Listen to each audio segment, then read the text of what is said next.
Salut à tous et bienvenue dans un nouvel épisode de la semaine de Vulcan. Aujourd'hui je vous parle de la semaine 47 qui va du 20 novembre au 26 novembre.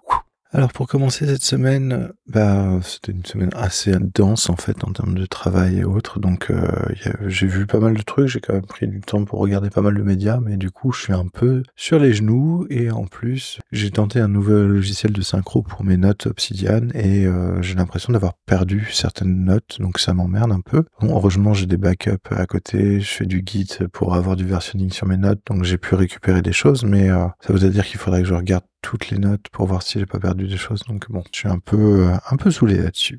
Bref, passons directement à ce que j'ai vu cette semaine, ce que j'ai vu donc en série télé, j'ai vu Akuma-kun, donc une série qui est très très fun à regarder, avec en plus un dessin vraiment à l'ancienne, donc c'est un animé d'horreur, et on retrouve bien en fait le trait du papa de Kitaro le repoussant, hein, donc franchement c'est plutôt sympa à regarder, et moi ça m'a donné plein d'inspiration pour des scénarios de jeux de rôle d'horreur. En parlant d'inspiration pour les jeux de rôle d'horreur, j'ai aussi regardé Scooby-Doo Mystère et Associés. Alors, oui, je vous ai dit que la semaine avait été dure, donc j'ai fait beaucoup de dessins animés. Et franchement, je découvre ça, c'est une revisite vraiment sympa, moderne d'un dessin animé de mon enfance. Et en vrai, il y a des super inspirations pour Monster of the Week. J'ai aussi regardé les 2 premiers épisodes de Bodies, une série Netflix, et franchement, j'ai trouvé ça très très cool. Personnellement, je trouve que Bodies, en 2 épisodes, est déjà plus avancé que la série Dark, et en fait, moi, c'est ce que j'aurais aimé que la série Dark soit, c'est-à-dire qu'à la fin de la série Dark, on ait une révélation des choses, et pas qu'on reparte sur une ouverture vers une nouvelle boucle avec une nouvelle saison. Et donc, pour le moment, je commence juste Bodies, je suis aux 2 premiers épisodes, mais je la trouve vraiment bien construite comme série, donc je vais continuer. J'ai continué aussi à regarder Life on Our Planet, donc ça, c'est toujours le documentaire Netflix avec la voix de Morgan Freeman, c'est toujours bien, ça permet aussi de se caler des petites sessions pour dormir ou des siestes. Et j'ai regardé aussi Onimusha, donc un autre animé sur Netflix qui marche plutôt bien, qui est une histoire de samouraï avec des oni, des fantômes, etc. Mais bon, je suis pas grand fan au final, je trouve que c'est trop convenu, trop classique. Au niveau de ce que j'ai regardé un petit peu ailleurs, donc j'ai regardé les messages du gouvernement pour la planète avant le Black Friday, j'ai trouvé ça très très fun. En fait, c'est le ministère de la Transition écologique qui a sorti toute une série de vidéos pour inciter les gens à ne pas forcément acheter pendant le Black Friday, mais plutôt penser à la réparation, au recyclage, etc. Donc j'ai trouvé ça plutôt sympa et plutôt bien foutu. J'ai aussi regardé une vidéo qui m'a beaucoup inspiré qui s'appelle I Increase My Productivity 10 times by turning my life into a game. En fait, la gamification des tâches de la vie, c'est quelque chose sur lequel j'ai réfléchi et j'essaie de mettre des choses en place. Et j'ai beaucoup aimé les conseils que j'ai retrouvés dans cette vidéo. Je suis content parce que ça m'a fait réaliser qu'il y a des choses que je fais qui ont l'air d'être que je retrouve chez lui aussi. Donc je me dis, on est arrivé à la même analyse, on est arrivé aux mêmes choses. Donc voilà, au moins je suis pas tout seul. Et il y a des choses auxquelles j'avais pas forcément pensé, qui vont me permettre sans doute d'aller plus loin dans la gamification totale. Mais je trouve ça intéressant. On m'a aussi envoyé une vidéo sur Harry Potter, But in Berlin. Donc c'est qu'est-ce que ça donnerait Harry Potter si ça avait été fait à Berlin plutôt qu'à Londres. Et c'est vraiment un grand n'importe quoi, c'est une parodie, c'est super fun à regarder, moi j'ai beaucoup rigolé. J'ai aussi regardé en vidéo fun, alors découverte complètement impromptue sur YouTube, Great Impractical Ideas in Computer Science, PowerPoint Programming. Est-ce que vous saviez qu'il y avait des gens qui s'amusaient à essayer de programmer des trucs les plus bizarres possibles sur PowerPoint? Genre, il y a des gens qui font des jeux vidéo avec PowerPoint. Moi, je savais pas du tout. Je trouvais ça excellent de regarder la vidéo. Et en fait, c'est assez incroyable ce qu'ils arrivent à faire. J'ai aussi regardé 2 vidéos sur la data quality, et notamment CRM 101 Understanding Data Quality et Data Quality Explained. Alors autant le CRM 101, j'ai trouvé très bien. C'est vraiment une très très bonne vidéo sur les bases de la data quality. On reprend vraiment les 6 grands principes. Je trouvais ça très bien. Le Data Quality Explained est franchement plus light, et je trouvais ça moins intéressant. Une fois que j'ai vu la première vidéo, j'ai trouvé que j'avais tout ce qu'il me fallait dedans. Là, je suis en train de reprendre un petit peu toutes les bases, reprendre un petit peu les bons concepts de base pour pouvoir faire une présentation au boulot. Et en fait, j'ai besoin de me rafraîchir un petit peu les idées. C'est-à-dire qu'il y a des trucs que je pratique et que je mets en place tous les jours dans mon boulot. Mais retrouver tout l'argumentaire d'expliquer pourquoi ça a été comme ça, etc., pour expliquer à des gens qui pour lesquels je vais devoir déjà définir qu'est-ce qu'une data en fait. Voilà, j'ai préféré me rafraîchir un petit peu la mémoire et essayer de voir aussi comment les gens présentent les choses pour pouvoir m'en inspirer. Dans les vidéos qui m'ont plu mais qui m'ont pas servi à grand chose, pour le moment j'ai regardé Reaper et DaVinci, synchro des fichiers par timecode, comment synchroniser en fait une vidéo DaVinci avec des pistes son qui ont été travaillées dans Reaper. C'est très intéressant, mais franchement, malheureusement, je me rends compte que je fais pas assez de montage vidéo pour que ce soit utile, donc peut-être que vous, si vous faites du montage vidéo, ça va peut-être vous parler plus. Et j'ai regardé une autre vidéo qui s'appelle Use Only Joins, qui est une vidéo qui explique pourquoi il vaut mieux utiliser des sous-requêtes SQL dans certains cas, et franchement, je suis pas complètement convaincu. Déjà, la façon dont il fait ses requêtes. Bon, j'ai regardé sur les commentaires YouTube, j'étais un peu pareil, donc là, il utilise un left join, j'aurais utilisé un inner, j'aurais pas fait les trucs pareils, donc le problème c'est que le langage SQL, qui est un langage pour aller faire des requêtes, pour récupérer des données dans les bases de données, a tellement évolué, a tellement eu des nouveaux mots-clés qui permettent de faire plein de choses, et il y a tellement de façons d'arriver au même résultat que effectivement, quand on arrive sur la recherche de performance et ce qu'on appelle du tuning de base de données, on arrive sur des gens dont c'est le métier et qui font des trucs de fou avec des mots-clés, en lisant la doc sur ce qui est arrivé récemment dans les moteurs d'exécution SQL, dans les moteurs d'exécution de plans. Et là, clairement, juste dire que une sous-requête ça vaut mieux qu'un join. En vrai, si on n'est pas en train de sortir des requêtes qui vont ramener des millions de données, on va pas forcément voir vraiment la différence. Cette semaine, qu'est-ce que j'ai lu? J'ai lu différents articles. J'ai lu un article qui s'appelle « Comment encadrer un collaborateur qui dérape ». Et oui, c'est pas forcément le plus fun des sujets, mais des fois on est obligé. Et là, pareil, c'est pour se rappeler les grands principes de base de ce qu'il faut faire, ce qu'il ne faut pas faire, comment le communiquer, parce que c'est toujours mieux d'essayer de faire ça proprement pour éviter de déclencher une espèce de grande guerre ouverte. Donc je vous dirai comment ça se passe par la suite si vous êtes désireux de le savoir. Mais bon, j'ai trouvé cet article plutôt intéressant. Moi, ça m'a donné plutôt des leviers pour pouvoir mettre en place des choses. J'ai lu aussi l'incident Max Headroom, donc qui est un article sur Wikipédia, puisque c'était l'anniversaire de cet incident il y a très peu de temps. On parle en fait pratiquement du premier piratage de télévision avec des gens qui ont hacké en fait le signal d'une chaîne anglaise et qui anglaise je crois bien, anglaise ou américaine, et qui ont fait passer 2 fois de suite dans la soirée leur propre vidéo à la place des programmes qui étaient prévus. Donc c'est assez fun à regarder, c'est assez marrant à lire l'histoire, j'ai trouvé ça plutôt fun. J'ai aussi lu un article sur l'introduction à BigQuery, le data warehouse de Google, donc j'ai une explication plutôt simple, plutôt facile à comprendre, la mise en place et de l'utilisation de BigQuery. Voilà, après on va pas très très loin, mais voilà, c'est plutôt marrant.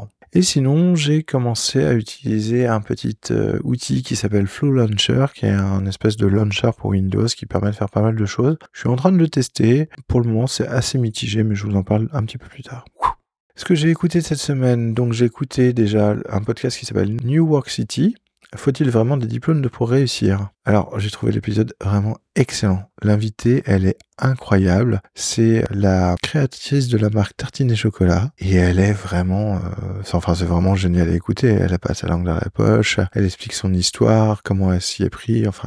J'ai trouvé ça excellent. Donc, je vous invite à aller l'écouter. J'ai aussi écouté le retour d'expérience sur Obsidian de la part du podcast Tech Running. J'ai trouvé ça très sympa. Il y a des choses avec lesquelles je suis d'accord, typiquement sur le graphe général qui sert pas à grand chose, le graphe local par contre qui sert beaucoup. Après, toujours dans l'esprit de gamification, il y a aussi ça, c'est-à-dire que le fait d'avoir un graphe général qui a priori ne sert pas à grand chose quand même, parce que faire un graphe de toutes ces notes et de faire de tous les liens de toutes les notes, quand on arrive à 7000, 8000 notes, il y a un moment le graphe il est illisible. Mais par contre, il y a un élément de gamification qui est intéressant, puisqu'on arrive sur une récompense, c'est-à-dire on voit quand même les liens qui se font, on voit la timeline du graphe qui arrive, etc. Si vous voulez en voir une, par exemple, j'ai partagé la mienne sur Instagram, donc n'hésitez pas à aller voir. Mais c'est ultra valorisant de voir ça se créer, et en fait c'est une récompense qui entraîne à continuer et à aller plus loin. C'est vraiment ça comme élément de gamification, c'est-à-dire que c'est comme si vous aviez battu le boss de fin de niveau, on vous file une plus grosse épée, et qu'est-ce que vous allez faire avec cette plus grosse épée? Vous allez chercher des monstres encore plus fort. Et là, c'est pareil. C'est-à-dire qu'on vous récompense en vous montrant un super schéma qui s'est fait avec vos notes, etc. Et vous avez une espèce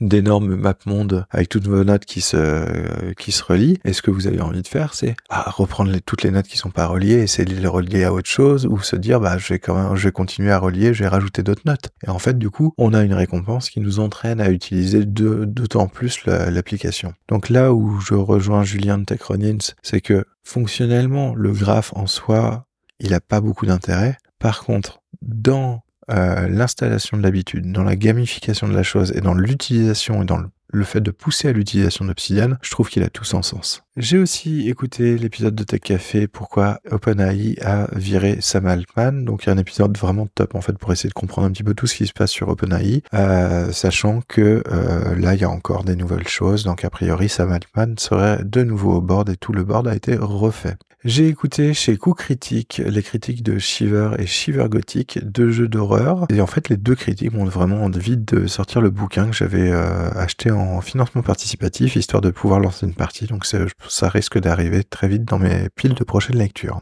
J'ai écouté un épisode de Neurosapiens, donc le podcast qui parle du cerveau et du fonctionnement du cerveau. Et là, on parle d'alimentation et du cerveau, et les liens entre l'alimentation et le cerveau. Et j'ai trouvé ça top. Enfin, comment le cerveau fonctionne avec de la nourriture, qu'est-ce qu'il lui faut, comment certaines nourritures peuvent abîmer en fait parois qui protègent le cerveau.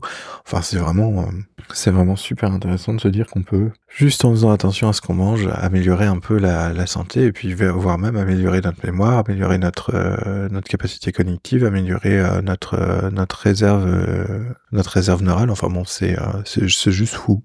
Se dire que juste en changeant quelques aliments et en faisant attention à ce qu'on mange, on va être vraiment en meilleure forme, quoi. J'ai écouté l'épisode 2 de Cyborg aussi sur la JDR Academy avec les collègues de la JDR Academy, donc en one-to-one, donc un joueur, et l'épisode est toujours très très cool. Moi, ça m'a encore donné plein d'autres idées que j'ai notées pour l'univers cyberpunk. Faut que je regarde d'ailleurs si mes notes sont encore là, comme je vous l'expliquais, j'ai encore des petits problèmes de notes. Mais bon, on va voir, mais en tout cas l'épisode est cool, donc n'hésitez pas à aller si vous aimez les actual plays, si vous aimez les histoires qui se passent dans un univers cyberpunk très dystopique. Et ce dernier truc que j'ai écouté cette semaine, c'est le podcast Richissime avec un invité qui s'appelle Manoa Labranche, qui est OnlyFans Manager. C'est marrant, hein, c'est assez sulfureux, enfin ça aurait pu être sulfureux, mais en fait c'est très très business, on s'aperçoit que c'est un business assez classique. Après c'est très business infoproduit, c'est intéressant, faudrait que je me renseigne dessus, mais actuellement c'est pas trop ma cam, donc voilà, pour le moment